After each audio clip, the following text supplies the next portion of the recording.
नमस्कार.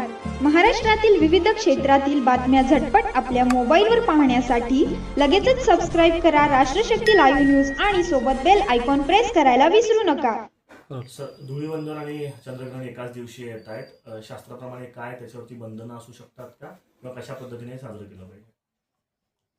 नमस्कार, मी मोहन दाते पंचांग करते. यावर्षी 2 मार्च सोमवारी होलिका दहन आहे. ते संध्याकाळी सूर्यास्तानंतर नेहमीप्रमाणे प्रदोष कालामध्ये आपण होलिका दहन करावायचे आहे. दुसऱ्या दिवशी पौर्णिमा प्रदोष काळात नसल्यामुळे 2 मार्च रोजी चतुर्दशी या दिवशी सूर्यास्तानंतर आपण नेहमीप्रमाणे भद्रा असताना सुद्धा होलिका दहन करावायचे आहे.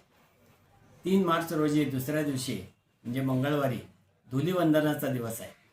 या दिवशी चंद्रग्रहण आहे आणि हे चंद्रग्रहण ग्रस्तोदित असल्याने सूर्यास्तानंतर संध्याकाळी 6:48 च्या काळामध्येच ते फक्त आपल्याला दिसणार आहे किंवा त्याचा तो तेवढाच पर्वकाल आहे. त्याचा स्पर्श हा दुपारी 3:20 आहे. तो स्पर्श आणि मध्य हे दिवसा असल्यामुळे आपल्याला भारतामध्ये ते दिसणार नाही आहे.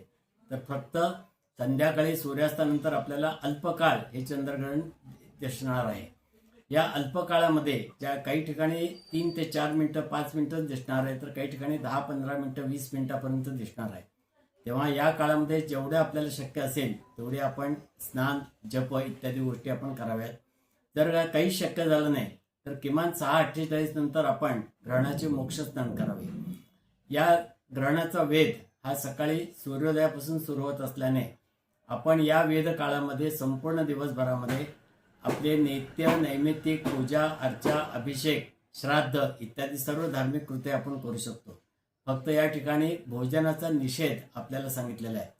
तरी परंतु जे अशक्त आहेत, आजारी आहेत, वृद्ध आहेत, बाल आहेत, गर्भवती आहेत स्त्रिया, या सर्वांनी 11 वाजेपर्यंत अन्न घेण्यामध्ये हरकत नाही आहे. त्यानंतर मात्र संध्याकाळी मोक्ष झाल्यावर आपण भोजन करावायचे आहे.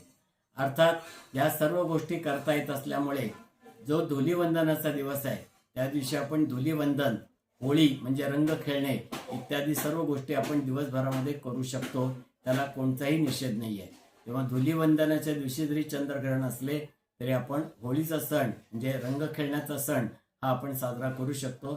आणि तेव्हा या होळीच्या निमित्ताने आपणा सर्वांना हार्दिक शुभेच्छा.